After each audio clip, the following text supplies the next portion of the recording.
So Pratik, if you want to start, we'll have you introduce yourself. Sure. My name is Pratik Sila. I am 18 years old.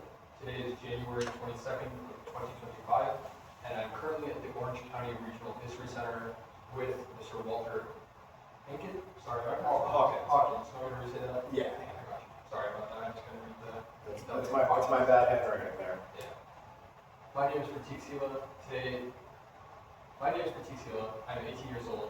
Today is January 22nd of 2025, and I'm at the Orange County Regional History Center, and I'm fortunate to be here with Mr. Walter Hawkins, and I'm a senior at Lake Highland Preparatory School. Walter, if you want to introduce yourself at this one. And good afternoon. My name is Walter Hawkins, and I am 71 years of age. And today's date is January 22nd, 2025. And location, Orange County Regional History Center.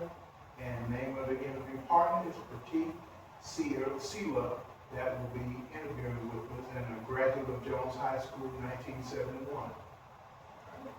So if you want, do you want to pull up in the first question there, Walter? The blue one?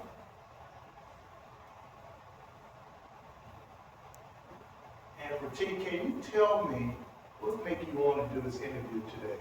What's inspiring you to do it? Yeah, for sure. In our world right now, we have a lot of polarization, as many people know, and so I think, and this is something I've been committed to try to solve and try to mitigate. One of the things I think is really overlooked when it comes to polarization is the inability for us to connect with each other. And in order to connect with each other, I think it's really important to be cognizant of biases that extend far beyond just my lifetime, where I've been involved in, and things like that. And so when I heard that I would be able to speak and have a conversation with someone who's graduated from the same region as me at a segregated school, I couldn't pass up on the opportunity and the honor to do so. And I think it's a great way for me to connect and really understand how the history of my community that's gone far beyond me has shaped who the people I'm surrounded by are today. And did you want to ask him the same question? Yeah.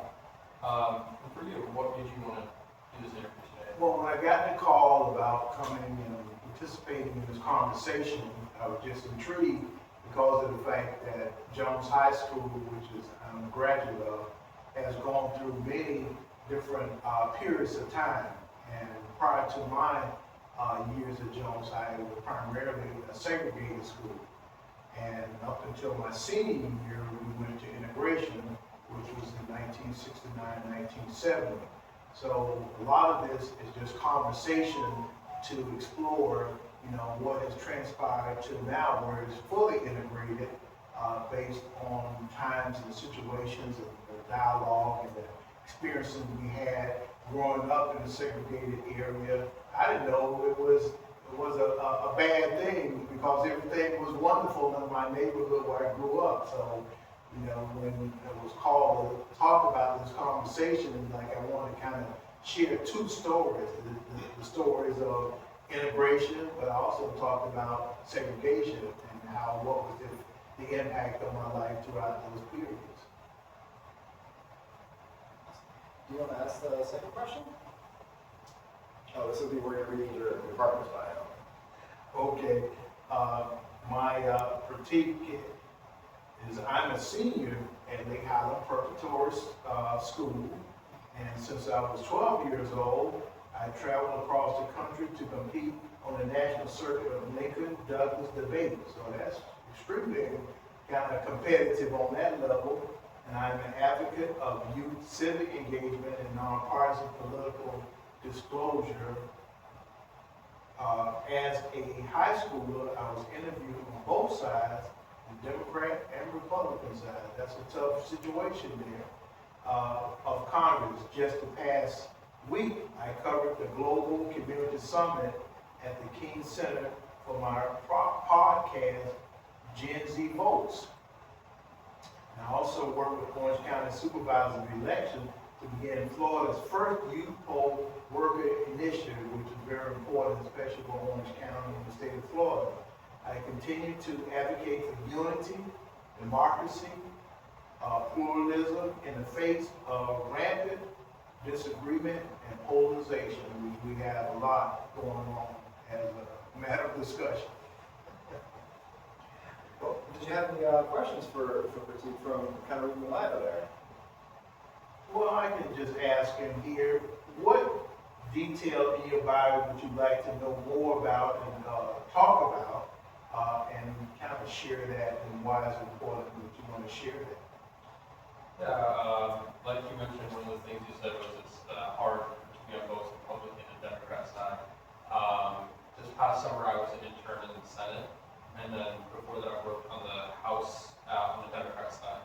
And so I really learned there a lot of different valuable lessons, I think, of just working with people you might disagree with. And I found that, honestly, I think we all agree with a lot more people than we think we do. It's just, it manifests in different ways, and I think in order to really, going forward, work and really understand more people, we just need to have more open dialogue and conversation. And so I think that's some of my experience and some of the bio that I think is important to really understand that. That's really what I wish for, my hope for the future is just that we can have more people who are willing to do similar things like that. Did you want to do Walter's bio? So this is Walter's bio. I'm the former director of the urban development for the City of Orlando Community Redevelopment Agency, and I was in charge of overseeing the revitalization of the historic Paramore District. I'm a longtime advocate of youth programs and volunteerism and involvement today. I've been a member of the Mount Pleasant Missionary Baptist Church in Paramore since I was 8 years old. I'm the president of the Jones High School Historical Society. I graduated Jones High School in 1971, just after integration. Go ahead and try to ask a question. That's okay. What motivates you in the face of, for a lot of people, it's pessimism, right? A lot of people just feel as if though it's impossible to make progress. I've interacted with a lot of voters myself who just felt like their vote didn't matter, but for you, you lived through a time of segregation, right? And so it really amazes me that you were able to, since you were 8 years old, like you said, be involved in your community. What keeps moving you forward and allows you to have some hope? Well, one of the keys for me is that around my community, we had families that were totally involved and community leaders. So it wasn't just a fly-by-night situation. It was people that grew up in the neighborhood, saw the good and the bad and the ugly, but they also looked at the fact, this is my neighborhood, and I want to be tremendously influential in that. I had ministers that were very involved from the faith-based community. My schools were full of role models. In fact, the schools, your role models were like next door to you, so you had to always know your P's and Q's. Like today's school, where nobody lives in your neighborhood, everybody is so transient in and out. But as a kid growing up, my math teacher was next door to me, my science teacher was next door to me, store owners were next to me. So, as we always tease that when you messed up in school, you expect to get the same kind of discipline at home. So you always want to be on your Q's, your P's and Q's always. So it was tremendous. I thought it was a great thing, and people always, and a lot of folks in my community talk today, and people start talking about urban communities saying they were poor. We didn't know anything about poor. We had the same thing that everybody else had. We had vehicles, we had grocery stores, we had movie theaters. So when people talk about those kinds of things that poor neighborhoods have in urban areas, and doing integration, that wasn't the case. And let me just kind of share with you and talk about what are one or two people in your life that had your biggest influence on you.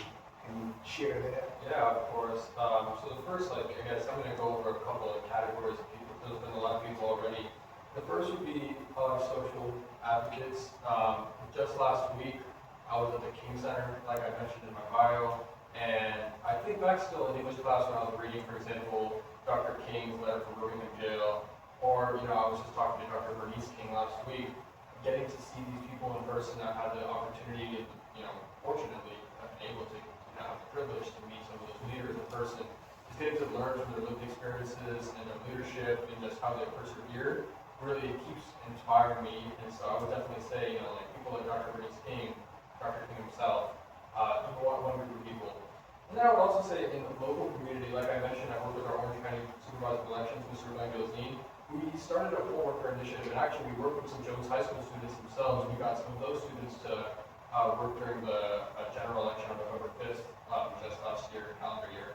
And that's, he showed me the ropes of just getting behind the electoral system, really allowed me to basically set up an office within the Supervisor of Elections office, and I work, on behalf of the office to recruit some Gen Z poll workers. So that was, extraordinarily influential in just teaching me that, elections can be a place where people like me, people like you, we can join together and work for our communities. And then I'd also say, people like my teachers, my parents, my classmates. I try to continually learn every day from everyone I'm around. I really am a strong believer in the idea that no matter where you are, no matter who you're talking to, there's something, even if something very small you can learn from those around you, no matter how much you dislike someone, no matter how much you like them, there's something you can still learn. And so I try to keep that mindset, every day with my friends in any conversation, even if I'm talking about sports, not something serious, just, that's something I try to keep. When you look at it, there are more common things about us than things that's against us.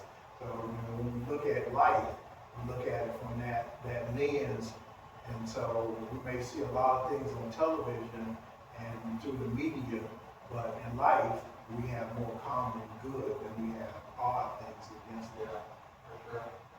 And so, same for you, tell me about some people that have had a big influence on you as well. I have so many, to be honest with Yeah. you. When I start naming names, I get in trouble.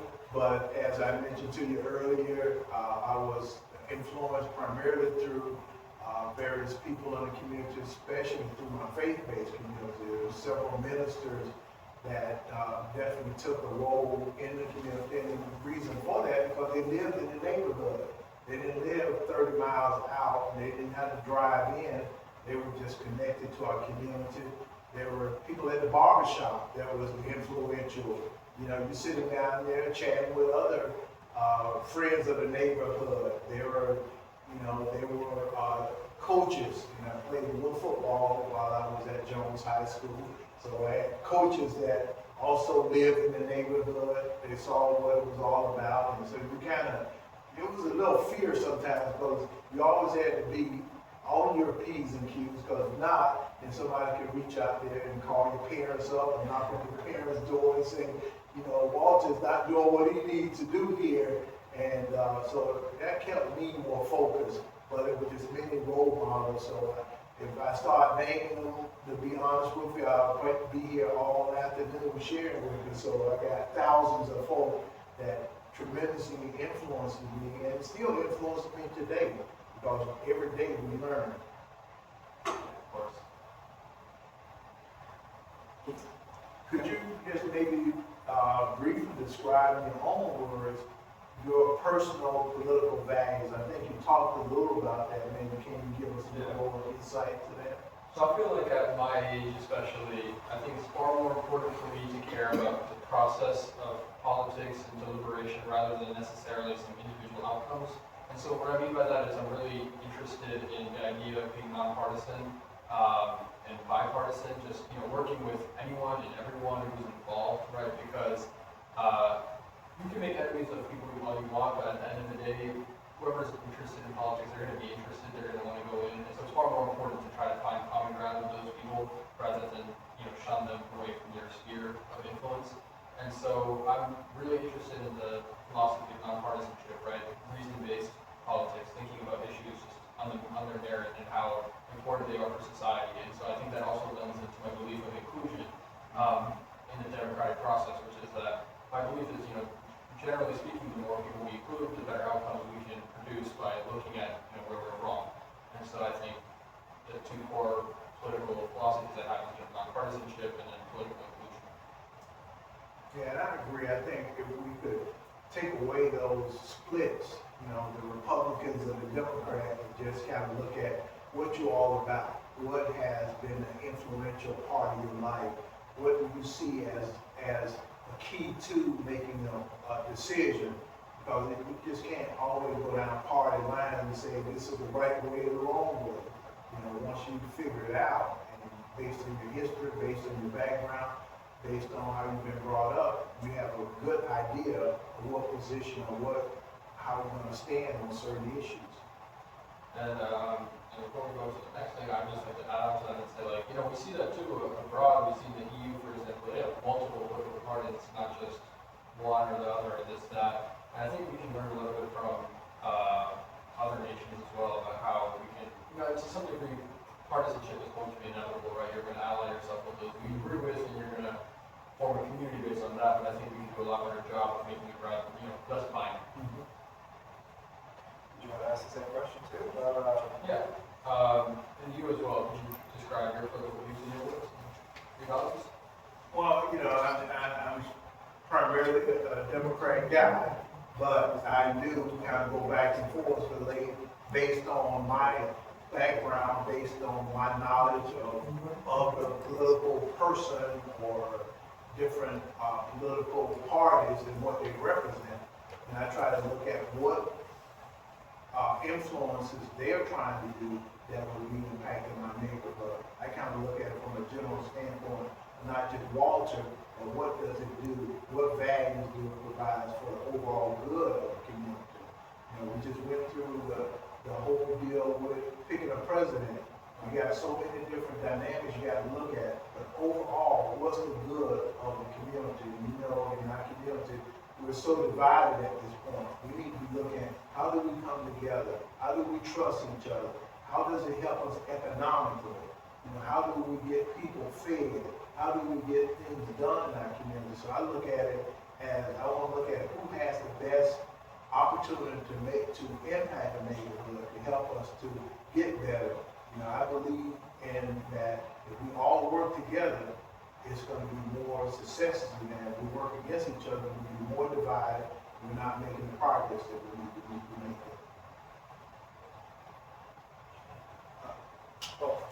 Did you want to ask the question? Yeah, you can go ahead. So for you, what was it like going to a segregated school? Well, I didn't know a difference between it because when I was born, it was already, we just called it a school. It wasn't segregated, people just put those terms on there and put, okay, now we're going to mix everybody, we call it integrated. It was just a school. And, we went through elementary school, and it was just my neighborhood school. And that's all I look at, is neighborhood. Just as I go to Jones. Jones was a school that was in a neighborhood, and the great parties to be, great leaders want to say, let's try to mix neighborhood, let's try to mix folks to go to different schools. And the reason for a lot of that, because it was undervalued. Schools that I went to, we were getting books and other things that were had been used by other schools. So it was hand-me-down situation. But that did not stop me from growing, it did not stop me from learning. It just depended on what was representative of that time. But integration, you just start to see other people that of different persuasion, different influences. But again, we struggle with that because many of our community leaders did not see that as we had to do it right now. I think when you look at it across the United States and the world, there were some that there was the haves and the have-nots. And that's what was going on during the time of integration. You have it or you don't have it. And it was real difficult. We used to get school books that was from other schools because they did not give us brand new books like the other schools were getting that was down the street in white neighborhoods and communities.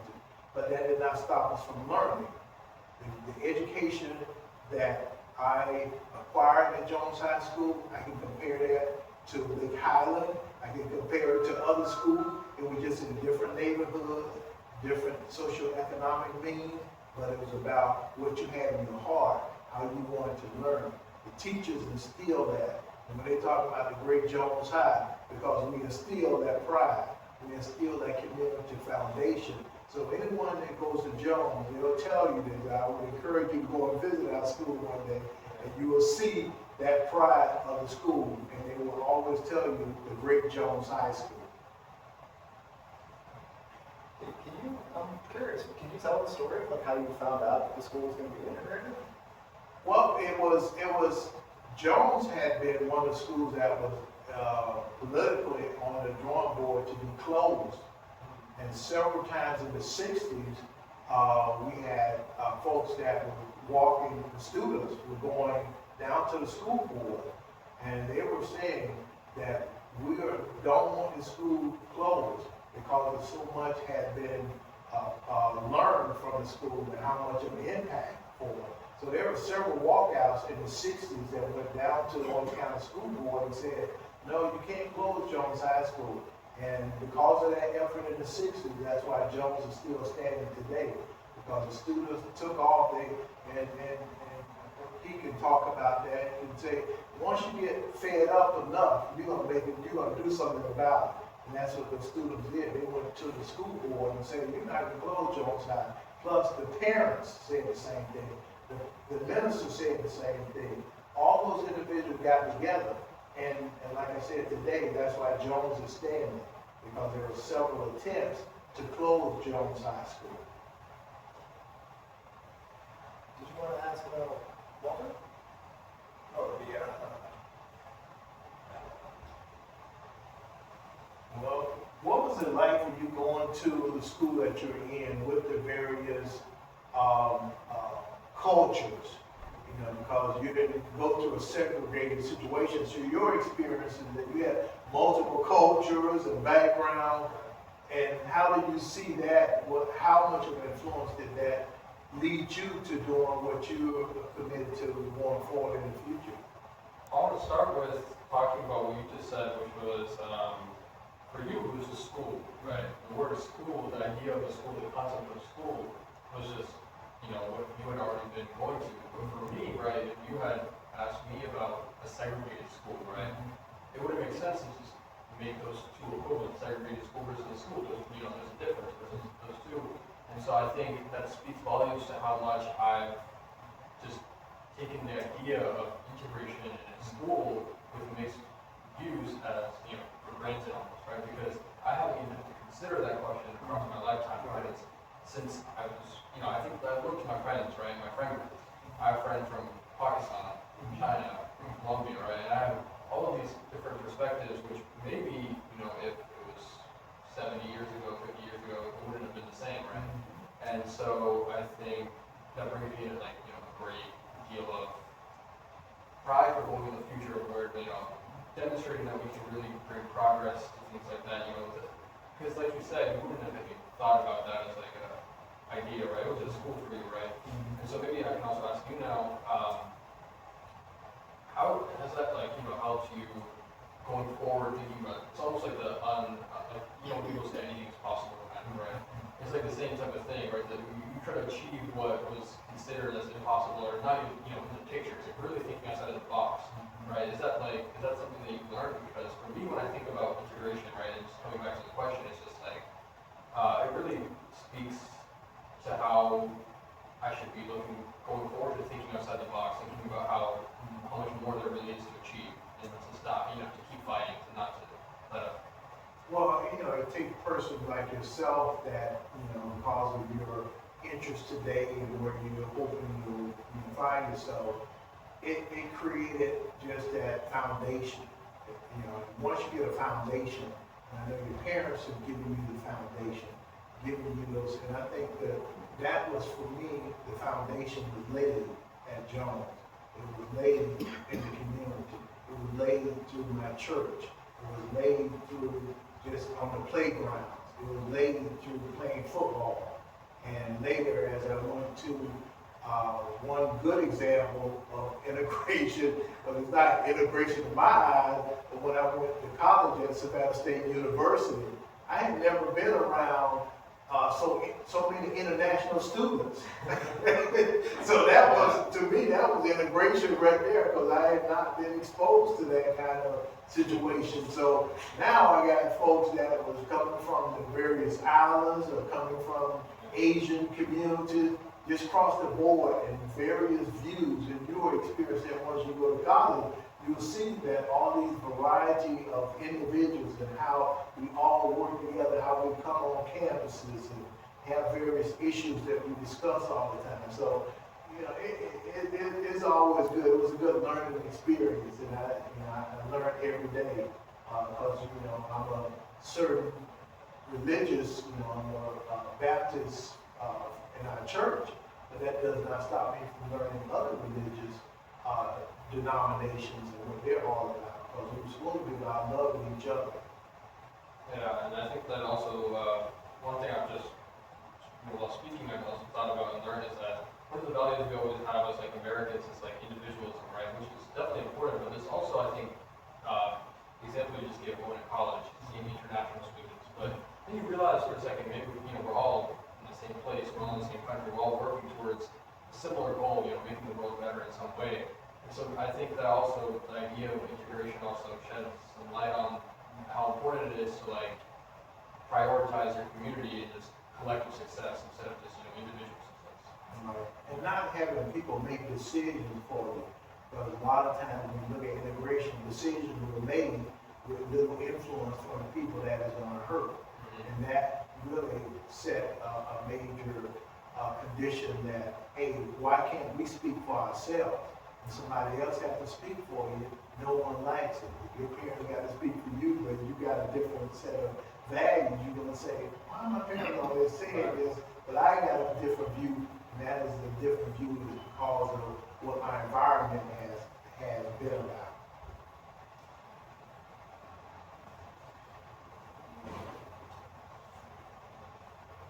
Fascinating. Okay. So, I think we spoke a little bit about this, but how, if in any way, has your school experiences, how do those shape your and change over time your political views today? Really hasn't shaped me in any way because I still carry those values that I grew up with, and I haven't moved away from it. So those values just kind of reinforce my thinking today and help me to make some good judgments and not to judge everybody just because their hair may be different, their color of skin may be different. You know, we all have some commonalities. You know, most of us have ears, most of us have eyes, most of us have teeth. So we have more similarities than we have differences. So to me, I think that if you use that in a very way that understands us, we have more similarities than we have differences. You want to ask the next one, Walter? But we did that.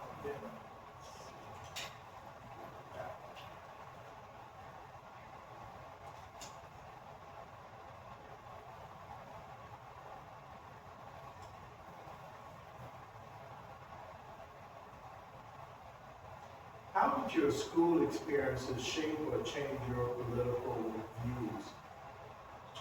Yeah, I think I want to just go back to the example you gave, which is just about speaking for yourself. You want to have the ability to have the autonomy and voice for yourself and your perspective. I think my experience in my school, like we talked about, has really shaped that view and really honed in on me, which is that, like, in order to really have the best outcome for society, we have to consider the people who it's impacting, right? And so sometimes I think that's a very intuitive idea, but we really aren't the best as a society at doing that right now, right? You can talk about many different topics, but the idea is that, like, the people who are making our decisions and who are in power sometimes don't reflect the people who's affected. And so sometimes that idea is really overlooked, but I think it's very intuitive and very useful in a sense, which is just that when you don't include the people who you're affecting, you are significantly more likely to make error in your decision-making process, right? And so the more we include those people who it's affecting, the more likely we are to reduce our biases or reduce our errors. And so that's, in my school, we shape that by, by very nature, right? By the people I interact with on a daily basis, coming from every single part of the world in different forms. So I really learned that idea. Right, just sitting down this afternoon and having this conversation. Right. You know, we're learning from each other. You know, and that's always the key is that why don't we sit down and have a conversation versus a debate. That's all we need is just having conversation to get to know each other, appreciate each other, knowing that we have more similarities than we have disagreements or different ideas, different perspectives. So to me, is always a key. Touching on the one thing you said, it's funny you mentioned debate, right? Because I think I put him a pile and doing debate for a while. You know, what's interesting is like, you know, most people you think about as debaters, even politicians, but you know, debaters are very argumentative, right? One of the most important lessons I've learned from my school as well, but also from my debate coaches, for example, is that in debate rounds, for example, it's me versus someone maybe like you, and we have a judge watching and listening, making a decision ultimately at the end of the round about who is overall, on average, more correct about their position, right? And that lends itself normally to like what you said, which is arguing, disagreement. But I found that in order to really succeed, you really have to, debate is really more, instead of about arguing, it's really more about persuasion and about connecting. And so it really comes back to like, if you want to be the best debater, you have to actually be the best listener, and the best connector, and the best persuader. And so I think it also was interesting because I think debate has taught me through my school especially that in order to win the most amount of debate rounds in the real world, in order to get the most best outcomes, you really have to emphasize and prioritize listening over just arguing with that. It made clear sense because if you listen to what somebody's sharing, that gives you a little bit more insight to where they are, and that can help you to further your position and your skill and knowledge on a particular subject. There's a movie with Denzel Washington, and I can't think of the name. On debating. I know exactly the movie. I know exactly what you're talking about. And how they went through that whole point. It was this university against other white universities, right. And how they worked together, learned together, and they became one of the best debating teams that year. Mm-hmm. So again, it's sometimes we have perceptions of people, and we think people, because they're not of like skin, they're not of like hair, or they may not speak well, that they're inferior, and they're not. They're given a chance to excel, given a chance to learn, become more educated. They can be as great as a competitor and a friend as anyone, but you have to make sure that we playing on the same equal field. Right. That's the challenge. They are being on equal fields in the same level. When you mentioned that, I think about when the election was happening, we were all watching like a YouTube video that they did like this experiment. They wrote down a bunch of statements that both former President Trump and now elected President Trump, as well as President Biden, had said. But they put it on a piece of paper without saying who wrote it. Right. And they went out to voters before the election and said, let's say they were planning to vote for Biden, they said, this is what President Trump said, what do you think? And they didn't vote side, Republican and Democrat. And you just saw the worst type of reactions, right? No, this is dumb, this is stupid, this is, what are you talking about? And so I think that really is a good example about how just that manifests, which is, we really need to think more about the idea rather than the person or, the group saying the idea. We just all collectively understand it.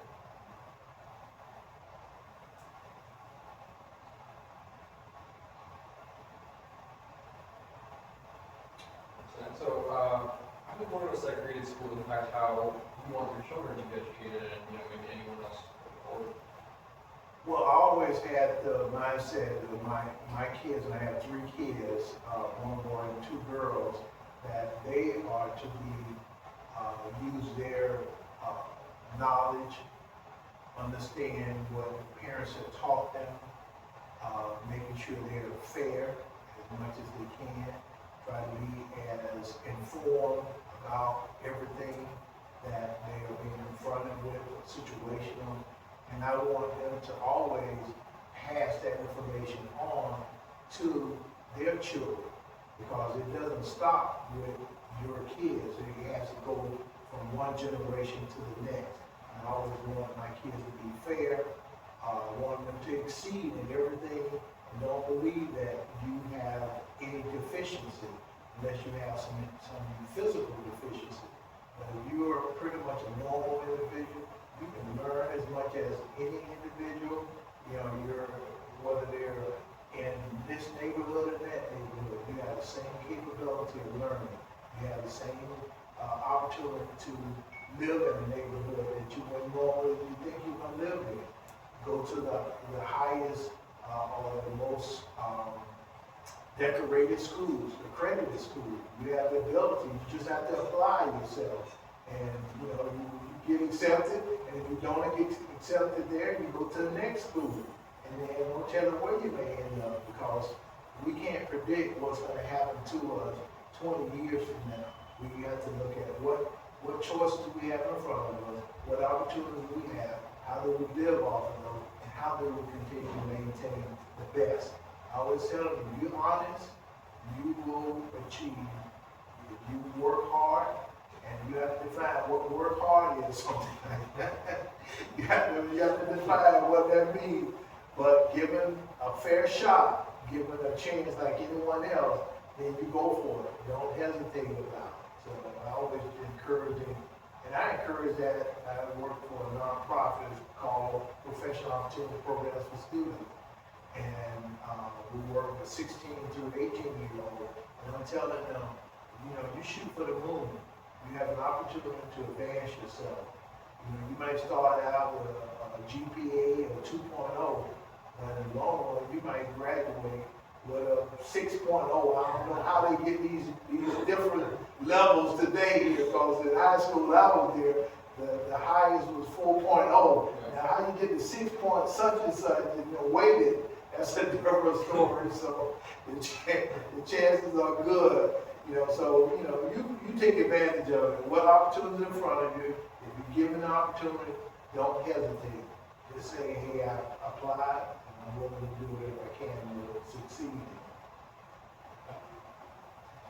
Let me just kind of tell me a little about your family and, you know, how your family has influenced your life through the years.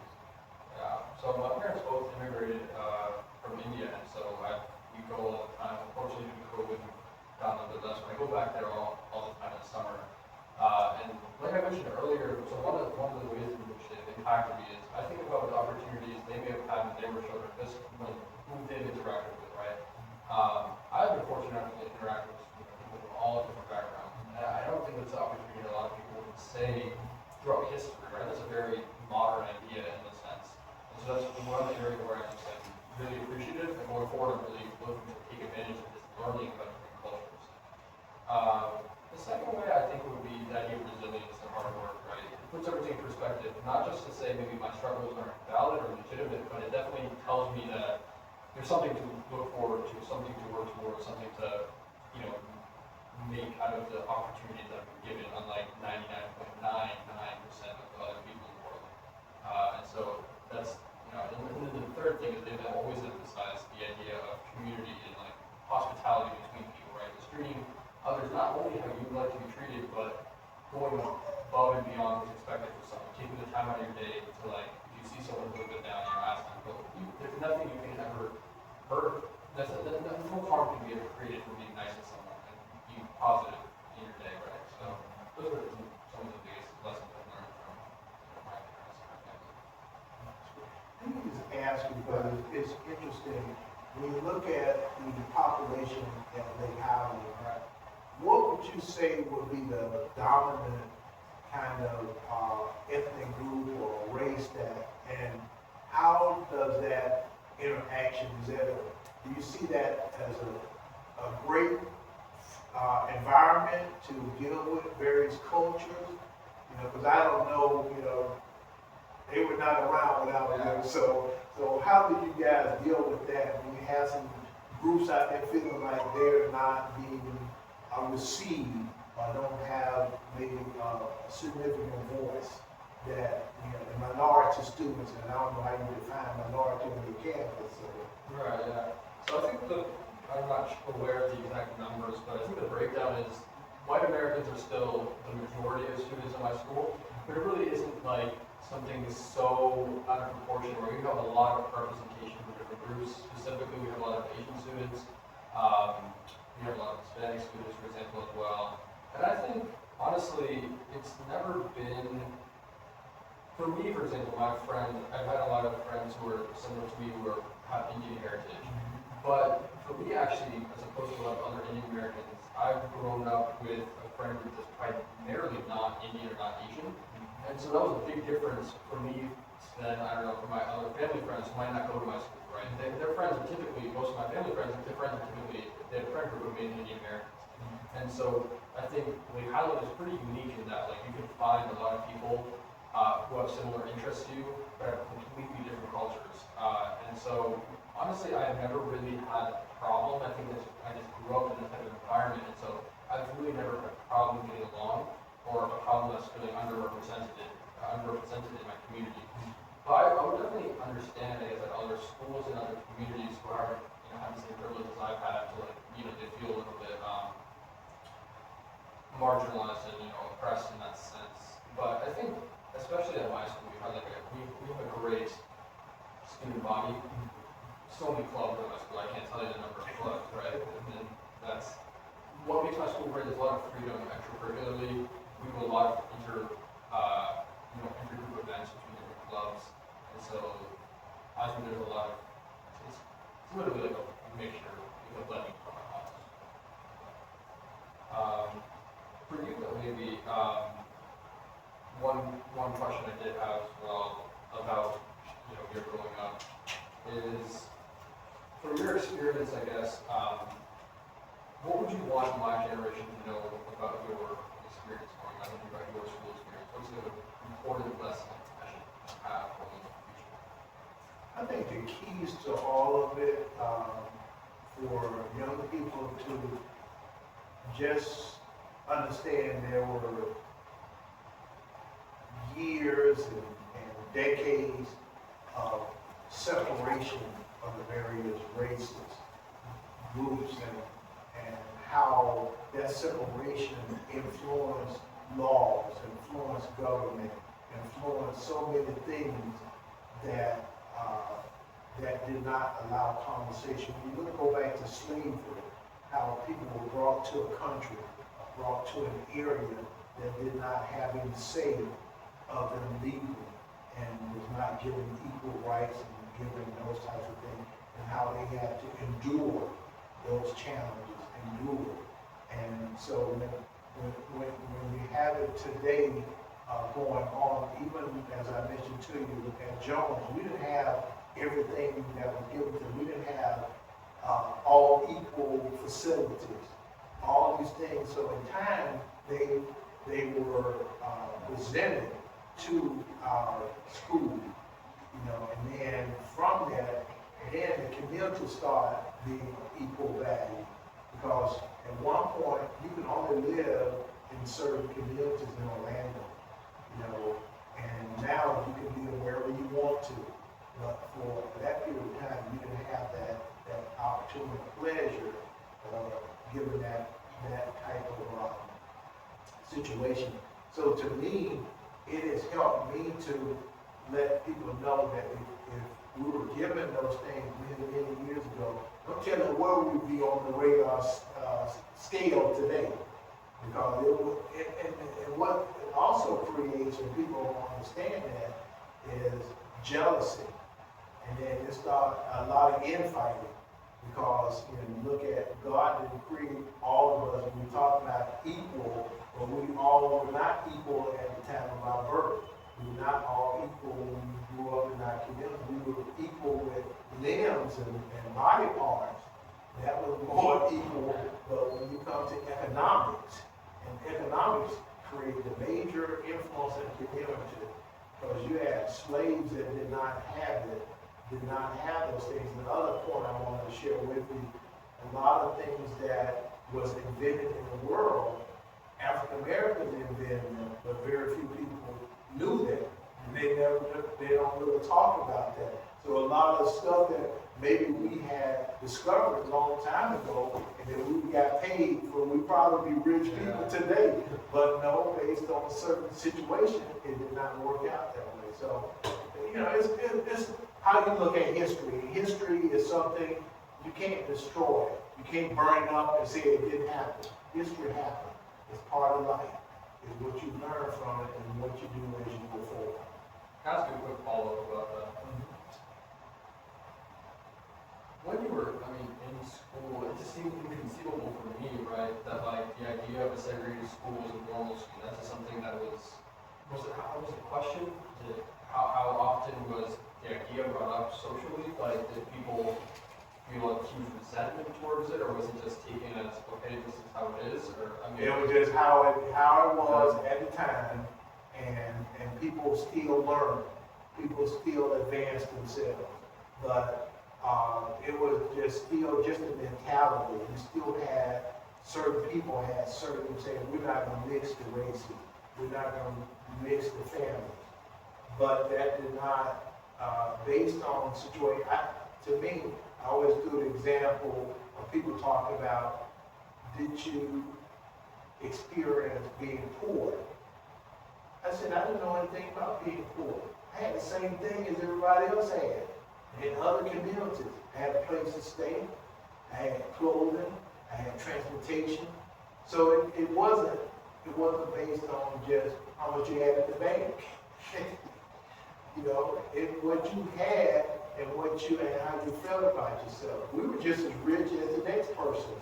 But one of my classmates was talking about it, we didn't know anything about being poor. We knew we had everything. We had clean clothes, we had school books, we had vehicles, we had everything out there. We had barbershops, we had stores, you name it. But when you look at when people talk about it today, is that these neighborhoods were poor. They were not poor. You look at the word poor, you make it in your mind. If you want to think you're poor, then that's how you'll be. If you think you're rich or middle class, then you will succeed in life. So it's kind of those kinds of things that guided my life, but segregation wasn't a major issue. Nobody even brought it up till somebody down in Washington, D.C. said, let's do something about separating people. Yeah. And that's how the idea came about, because you look at major historians and people that made a difference. You look at Martin Luther King. Martin Luther King went to universities that was non-African American. I know he went to Morehouse, but he went to other universities and other great African American achievers. They went to major schools and they learned, they mingled with people. So I think as we look at our community, exposing us to fairness and equity as much as possible, no telling where we will be today. But there's so many African Americans that have been inventors, but they don't get credit for it. If you go down and look at all the lists of things that have been invented by African Americans, you'd be real surprised of all the scholars and all the other people that made a difference in the community. Same thing with your heritage, the things that you all were able to do in the world and continue to do. So different values, different family orientations, various communities, what's important in your native country, what's important to African Americans. We went through various name changes. People call us various names when we got to America. And through the years, we found it to a point now of being African American, but we were called Negroes, we were called niggers, we were called all these negative names, but that didn't stop us from moving forward with our life, and we have become successful. So just today, we're inventors of things. We're rich just like other individuals are. We have the same value, but it's still sometimes people get caught up into the world. So I'm glad you growing up and exposing yourself, because I think even when you were down at the voters registration office, you worked with so many different cultures, and that was a good thing for you as well as where you are in school.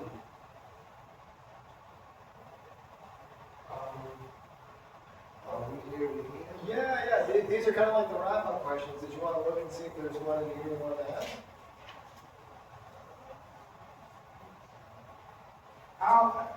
Just one basic question.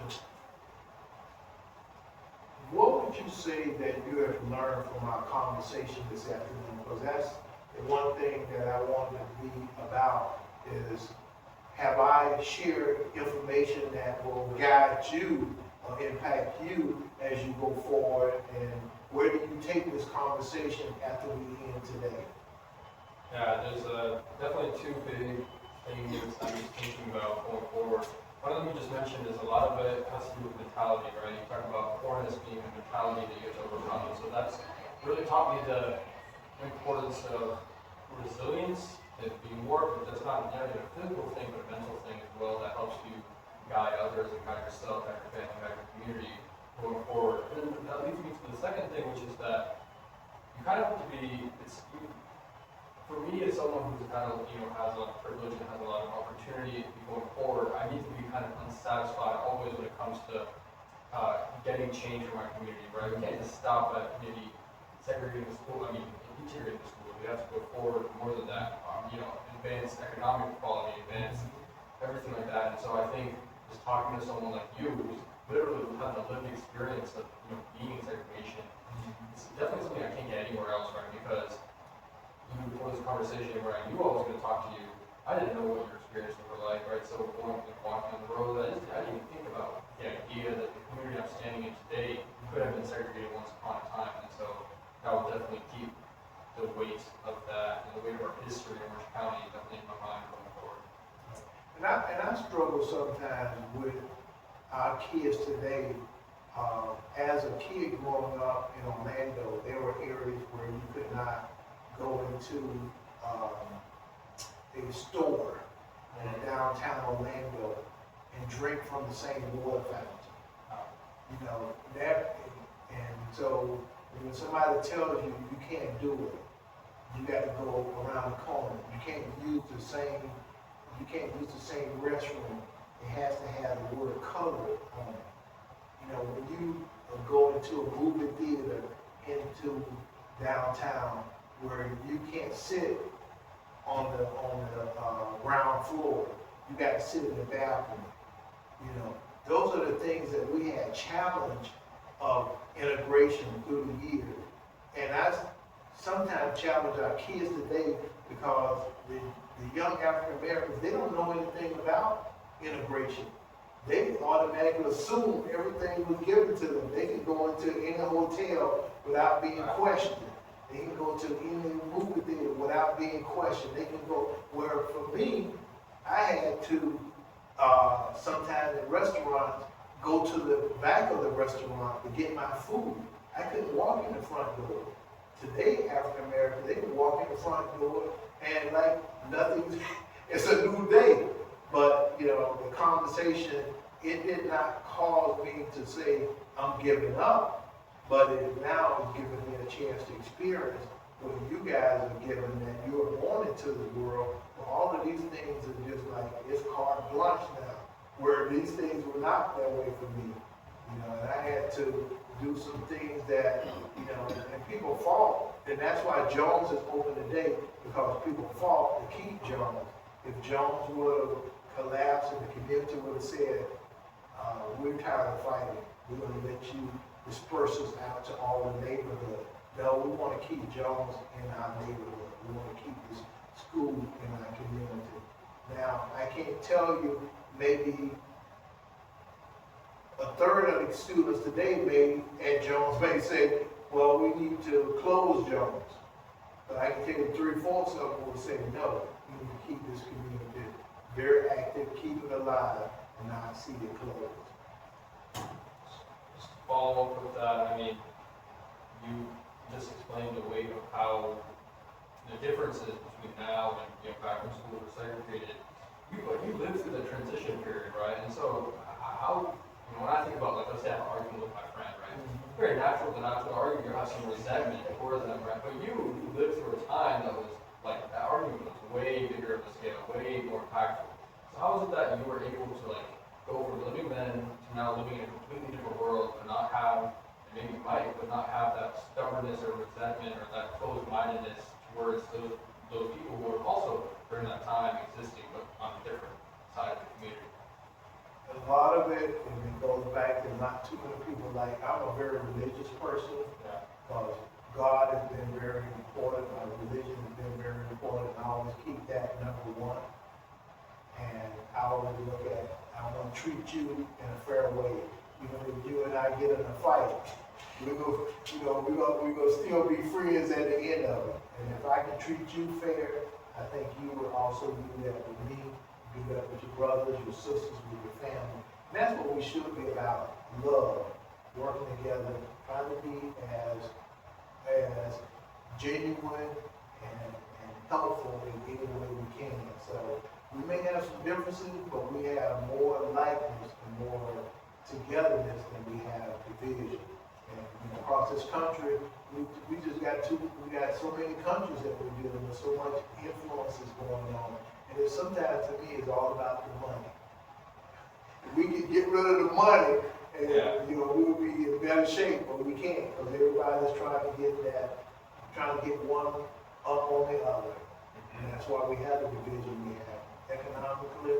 And in this world today, we used to be what I call the middle class. It's the haves and the have-nots at this point. Ain't no middle down the road. It's hard to even define where the middle is.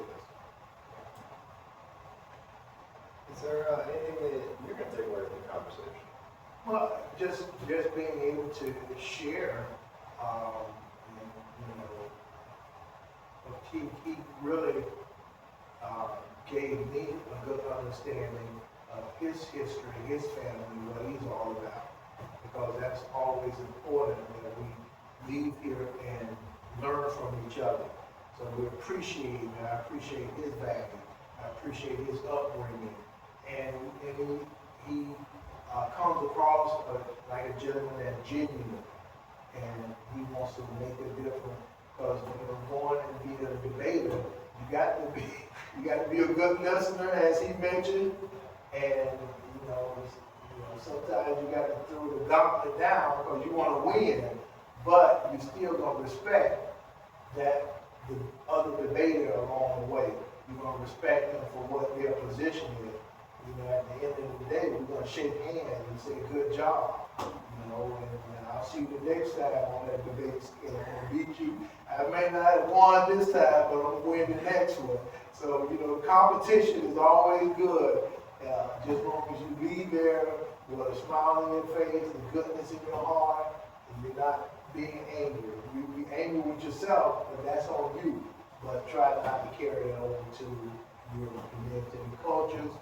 And I respect cultures like they respect my culture.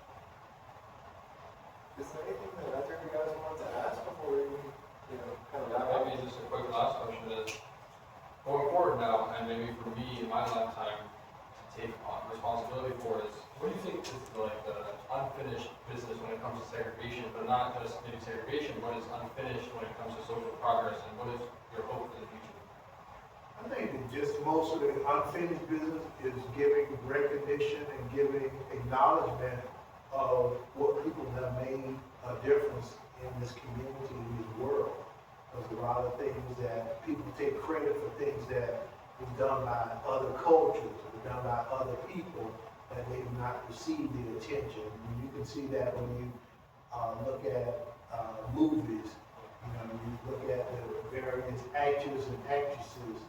If you're not cut from the same model, you would say you may not receive that recognition, and that's what people, or athletes,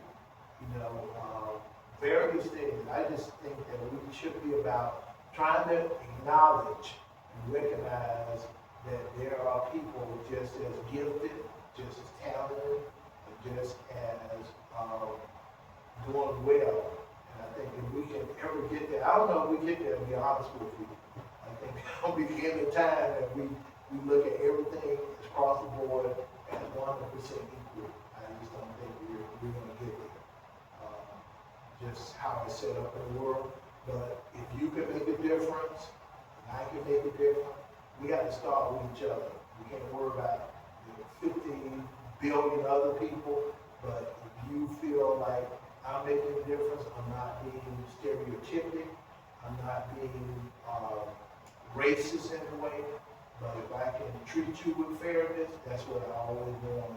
You do the same thing, you inspire with your kids, and your family, so that we all as much equal as possible. That's all I share with people, is try to be as equal and fair and treat people with respect, and we can all get along. Amazing. Yeah, I just want to thank you before our conversation ends about how, not many people my age can say that they were able to speak with someone as impactful and with someone like you who's had so many life experiences. And so I'll always remember this conversation and going forward, it'll be right in the back of my mind. Same here. You guys, I appreciate this. This has been wonderful.